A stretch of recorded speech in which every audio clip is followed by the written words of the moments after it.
Redwall, Chapter 13. Redwall Abbey's twin bells pealed out to the new dawn.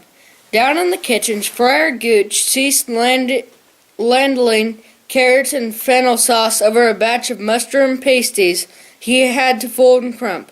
Furl, his faithful mole-maid assistant, stirred a pot full of hot honey ready for candying chestnuts. She allowed the ladle to rest, smiling fondly. Oi likes the bells.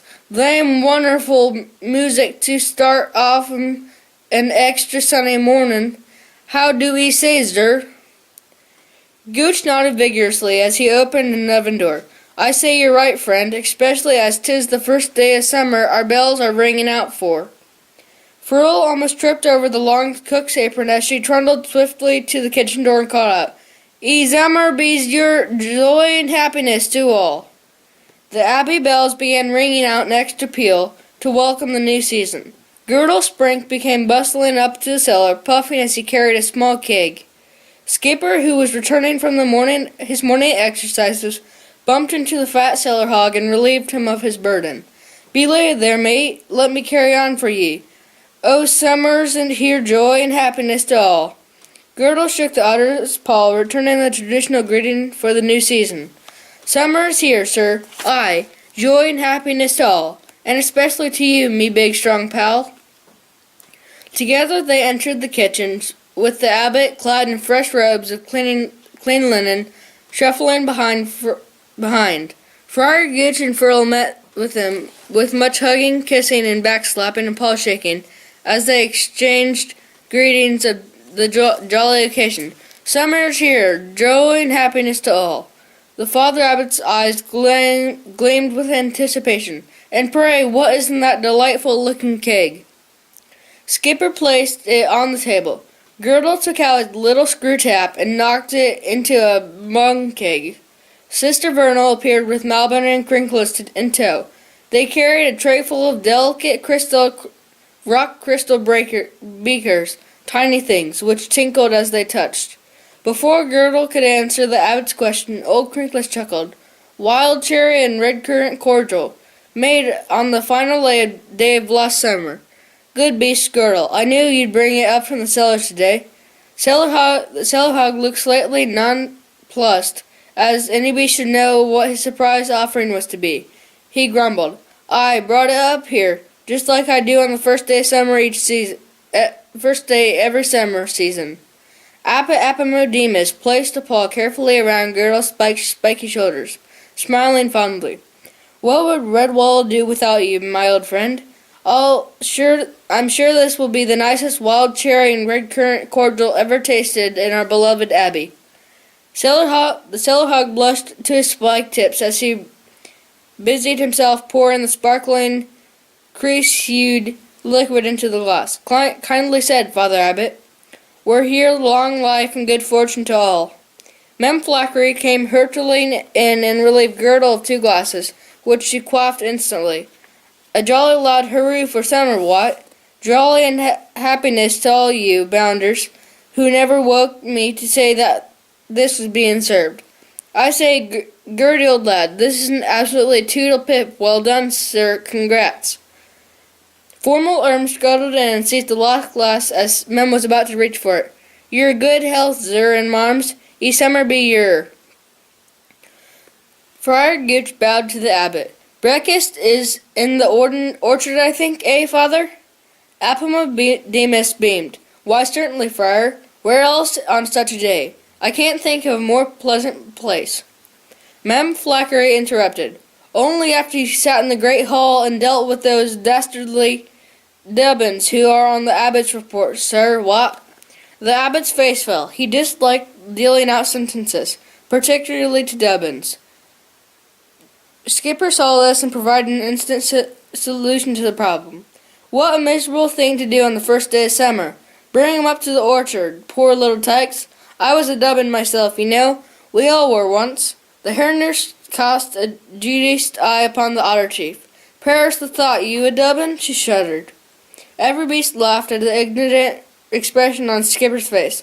Seizing his otter's friend's paw, the abbot hurried him off to the orchard gladly. Thanks for getting me out of that task, you sensible ex-Dubbin. My, but you have grown, haven't you? Beneath shady fruit trees, modded by sunshine and shadow, Redwallers chattered merrily as they breakfasted on the long trestle tables and forms, which they had set up in the orchard by Log and his galsome shrews, who were enjoying a prolonged stay at Redwall. Freshly scrubbed and wearing clean smocks, the Dibbins were shepherded by Mem into their abbot's presence. Adopting an attitude of mock severity, Epimedemus sat back, looking over the top of his spectacles at the 2 lines of apprehensive infants. He shook his head several times. What in the name of fur and whiskers am I to do with you, eh? Dear me, what have you got to say for yourselves? Turfy the Mole Babe stared hard at the ground. Ruggum and Binky says you chop off a nuss's tail. It's not fair. Ruble be a Mole Babe and him got lickle tail, but I be's a mouse babe with a long tail. Not fair, Father Habit. Epimedemus weighed the statement, scratching his whiskers. I'll take your point. What would you do with these villains, Skipper? Brandishing his javelin and scowling savagely, the big otter confronted the trembling miscreants. Do with them, sir? Do with them. Why, take these rogues dance twice around the table singing honeybee soup. That's what I do, and serve them right for their horrible crimes. So the sentence was greeted with wild applause from the Dubbins. Formal Ern took out a small mandolin and twiddled the opening bars of the jig, which was a great favorite to the Abbey babes. Riggum and Binkle deserted their seats and joined the little ones, prancing up and down. Sister Vernal looked at them quizzically. You aren't on Abbott's report. You don't have to do what Skipper asked. Grinning from ear to ear, Riggum replied, Her. You employ to stop us, marm. Away the babes went like a miniature whirlwind, jiggling, hopping, leaping, and singing wildly. Mix honey with honey and honey in honey. Get a big pot here and pour it on thick. Honey, fine honey, so golden and sunny. We'll stir it up with a green willow stick. Nod your head, wag your tail, sup it from a pan or pail. Join up our paws and go round in a loop. Buzz like bees down to flowers and trees, but fetch me a bowl of good bumblebee soup. Oh, Bumblebee, don't stumble or tremble. Come out of the flowers now, back to your hives. Fly back to your home, sir, and fill each comb there. From grandmas and grandpas and babies and wives, striped all with fluffy down, golden and furry brown. Bow to your partner and yell with a great whoop. Now form a square, and you may find it there, a bowl of your favorite bumblebee soup. Right back to the first verse the little creatures went, paws joined as they whizzed around the orchard at an alarming rate. Mem shook her head in despair. Well, you just look at this villain Ruble. I've tried to teach him that flipping words a dozen or more, but he will pay attention, what? Indeed he won't. Rumpity-tum, that's all he'll sing, the little bounder. Listen to him. Rumpity-tum, rumpity-tum, rumpity-bloomin'-tum. Formal Ern nodded admiringly at Ruble, vaulting over his lap and shot off around the pear trees. Burr-hoy, but ye don't have a favourite turn of my poem, marm. There goes ye mole child after my own heart, Burr-hoy. Malba and Grimp agreed wholeheartedly with him. I don't think I'd be worrying about learning words if I could dance half as good as Ruble. Crinkless, who was sitting on the other side of Melbourne, looked rather gloomily all of a sudden. He murmured to his companion, I don't expect it'll rain or storm tonight. That's put the block on us going out searching for Brockhole. Melbourne pondered his words for a few minutes before replying. You could be right, but I don't intend letting the weather or lack of it get in our way. We all need to do is to keep us out of the way of these crowds. Suppose I was to ask Log and one of those big otters from Scraper's crew to come along with us. Surely a galsome chieftain and a heavy young otter chirk would get us through quietly without upsetting those birds. Log is an expert tracker, and Chirk is well versed in the woodland ways. I like her. Crinkless nodded, keeping his eyes on the dancing Dibbins. Good idea, Melbourne, but I don't like But don't let any beast save Log Log and Chirk now. No point in having them all worrying about us. We'll slip off after supper, the four of us, eh? Malcolm agreed. Aye, after supper. But don't breathe a word. If the abbot finds out, he'll forbid us to go. It was right at the moment when the abbot stood up and made an announcement. My friends, Red Wallers all, it is my wish that we celebrate the new season this evening with a feast. Every beast applauded the good news wildly. A groan of despair came from Crinkles as he noticed that two creatures cheering the loudest were none other than Chirk and Loggalog. The ancient gatekeeper sighed mournfully. They'll never accompany us tonight, Melvin. We'll just have to put the whole thing off until another time. Melvin set a stubborn line. Not me, my friend. I'm going. We need those two guides who needs those two to guide us? Look at us. We're two well-seasoned creatures. Why shouldn't we do the job ourselves? Crinkles nodded doubtfully on his whiskered ends. Out in the woods at night on our own? Deary me, I don't know, Melvin. I just don't know. Melvin, however, was not ready to brook excuses or arguments. Well, I'll go alone. I'm not a dubbin who's afraid of the woodlands in the dark. Don't you worry, I can fend for myself. Crinkles grasped his old friend's paw. No, I'll go with you. This is a joint effort, you know. The abbot was watching the pair. He commented to Skipper, who was sitting next to him. What do you suppose those old foragers are whispering about? The otter spread his damson preserve thickly onto his gun. What do you mean, Melvin and Crinkles? I expect they're planning on singing their song at the feast, Father. You know, the funny one where they both dress up. Appomattox turned his attention to the bowl of oatmeal. Yes, that'll be the one. I like that song. It's good fun. Throughout the day, the buzz of excitement continued. Skipper and his assortment of moles and shrews went and led Paul to the kitchens. Loggalog and some others vanished into the cellars with Girdle Sprink. Mem Flackery and Sister Vernal took the Dubbins off to gather flowers and lay the tables. Formal recruited Melbourne and Crinkles to help him serve buffet lunch and afternoon snacks on the steps outside the gatehouse. Redwall Abbey became a hive of activity in preparation for the coming feast. Every beast was busy and cheerful. Mem and the sister were hugely pleased at the way the Dubbins behaved themselves. The Abbey Babes' conduct was exemplary. Not one objection was heard at bath time. They even stood uncomplainingly while getting dried and dressed. The hair nurse kept praising them as she combed and brushed each one. Oh, I say, JGD, you chaps, A to the B is, and A and the B, the C of D. What? Sister Vernal gave Mem an odd glance. What are all those letters sprouting, Mom? The hair nurse explained. JGD means Jolly Good Dubbins, and A and B, the C of D. Thought you'd know that, Vernal. It means above and beyond the call of duty. Good, eh? Lining the Dubbins up and inspecting them, Sister Vernal nodded approvingly before dismissing the little creatures. Very good, right? G and P, the TSC-OE. Bink sniffed and wrinkled her nose at Sister. What that all mean, Sissa? Vernal waved a cautionary paw under Brinkle's nose. It means go and play and stay clean, and try to stay clean, or else. Crinkles and Melvin sat down under the wall steps during a lull in their duties. Melvin murmured to his friend in a low, frustrated tone. Do you hear that? Every beast saying that you and I are going to do our dress-up monologue at the feast.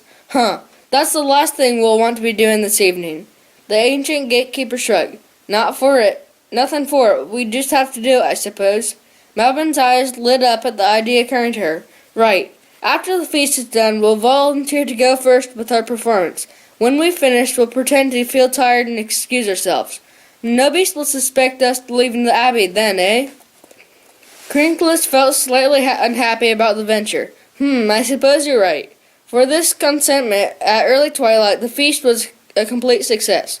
Brilliantly decorated and lantern-lit, tables groaned under the weight of superb food, still warm from the ovens. Fresh baked breads with crusts ranging from gold to deep brown, vied with vegetable salads, fruit junkets, cheeses, pasties, tarts, cakes, and turnovers.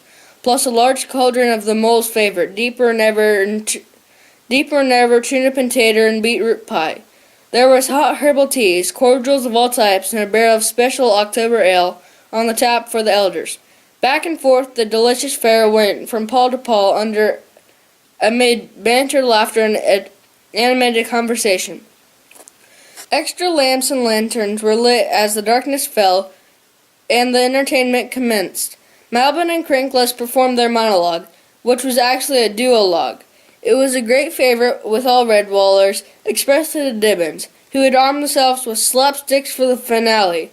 Malbin was dressed as a sea rat with padded stomach and bottom, largely floppy hat, brass earrings, a patch on one eye, and a wobbly sword made from a soft tree bark. Old Crinkless had garbed himself as a grandmother mouse. He wore a billowy frock, a lace shawl, and a fussy barrel-button bonnet. They strode towards one another as if meeting on a woodland path. Malbin eyed Crinkless fiercely and declaimed aloud, "Here be I, sea rat fierce, and this is all I say to do. I am evil, villainous, bad, and tough. Let nobody stand in my way. I've got 2 paws like iron claws, granite teeth, and steely jaws. I chop me old grandma up for stew, and I'll do the same for you." But elders and Dibbons hissed and booed him heartily. Crinkless rendered the grandmotherly part in a quickie sweet. "I am a little granny mouse, frisky as a flea, and I say what ho, this is my motto. No bullies dare mess with me, 'cause though I'm old, I'm feisty and bold. I've got 22 grandmice too. I can spank the tail off of any of 'em, and I'll do the same for you." Applauded cheers rose in onlooker, which many Dibbons calling out, "Spank the naughty rat, Granny." Malbin rolled her eye and waved the floppy sword.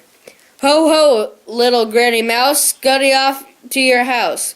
While I stay in a good mood, I'll eat your granny for breakfast each morn, 'cause grannies are my favorite food. I'll chop off your tail and whiskers, I'll whack off your nose and ear, then I'll be at lunch while I have a munch. What do you think of that, me old dear?" The booing and hissing of the audience rose to a fever pitch. Crinkless wrinkled broadly at the Dibbons to make them ready, when he began haranguing Malbin. "Hi, just let 'em try and eat me, and you'll soon see. Us and grannies are tough old things. I'll climb in your mouth and pull out your teeth, then use your tonsils for swings. But why should I bother to dirty my paws on a sloppy great bully like you? Here come all my granny mice, ahoy! Show the sea rat a thing or two." This was the part the Dibbons enjoyed most. Grabbing their slapsticks, they bounded out and began chasing Malbin, spanking away her rear, which was heavily cushioned. Whooping at Malbin, the sea rat fled from the scene. Crinkless whipped off his granny bonnet and did a flourishing curtsy as the Redwallers applauded heartily. Skipper and his 2 otters chased after the Dibbons, preventing them from spanking the villain further. Malbin came back and took her bell to loud cheers. The abbot wiped tears of laughter from his cheeks and congratulated them. "Thank you, my friends. I don't know how many times I've seen you perform your performance, but it gets funnier every season. Splendidly done." Malbin grinned ruefully, rubbing at her rear. "Dearie me, the Dibbons can really whack. I'll have to get some extra cushions in the future. Whew, I'm tired. How about you, Granny Crinkless?" The ancient gatekeeper mopped at his face with the bonnet. "Ain't as young as I once was, friend. I think we'll take an early night in my gatehouse. You take the big armchair, I'll take the bed. Good night to you, Father Abbot. Good night, all. Thank you for a wonderful evening."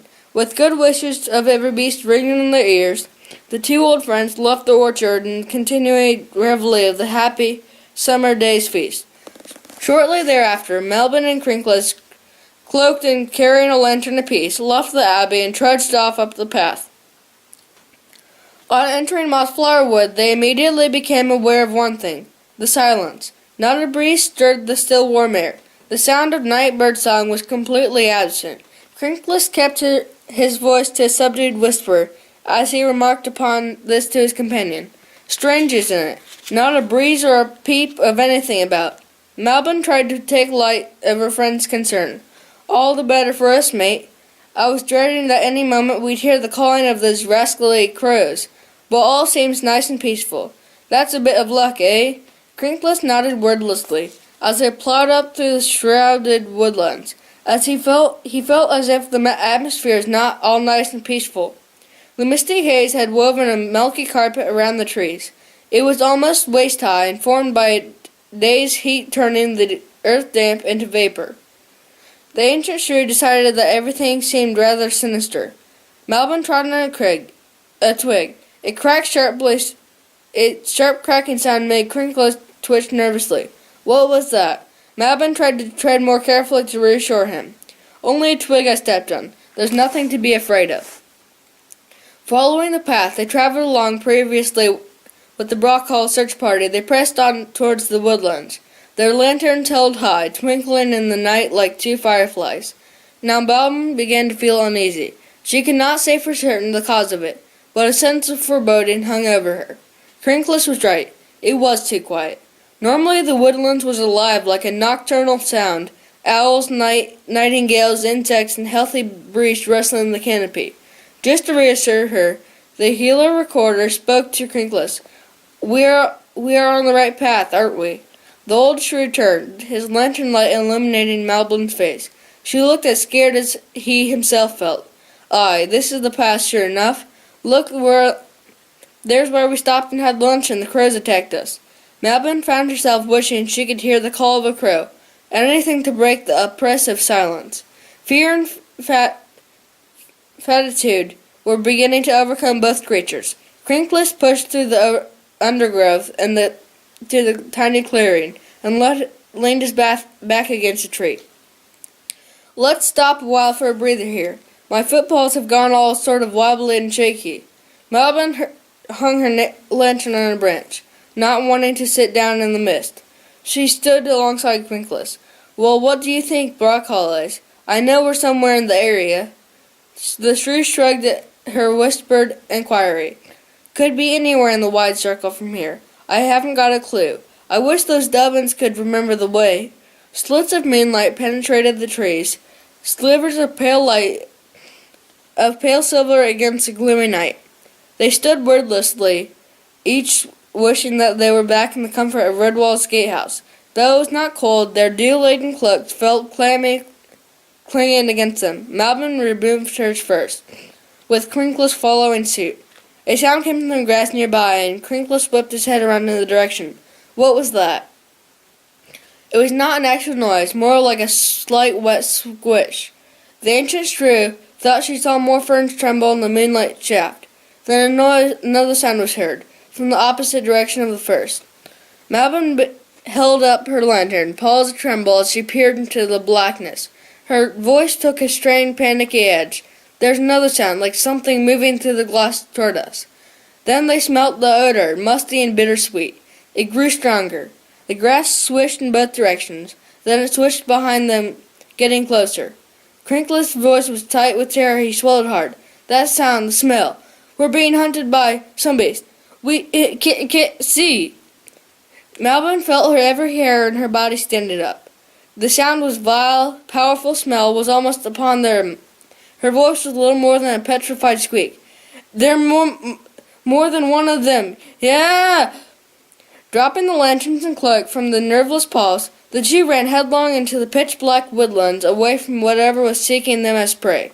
Blundering, bumbling, tripping, and stumbling, crashing through ferns and nettle beds, stubbing paws and roots, they raced. Mist whirled around them, their habits ripping and tearing on tree branches that seemed to be grabbing at them as they passed. They plunged onwards, heedless of the direction save that and the unknown peril lurked.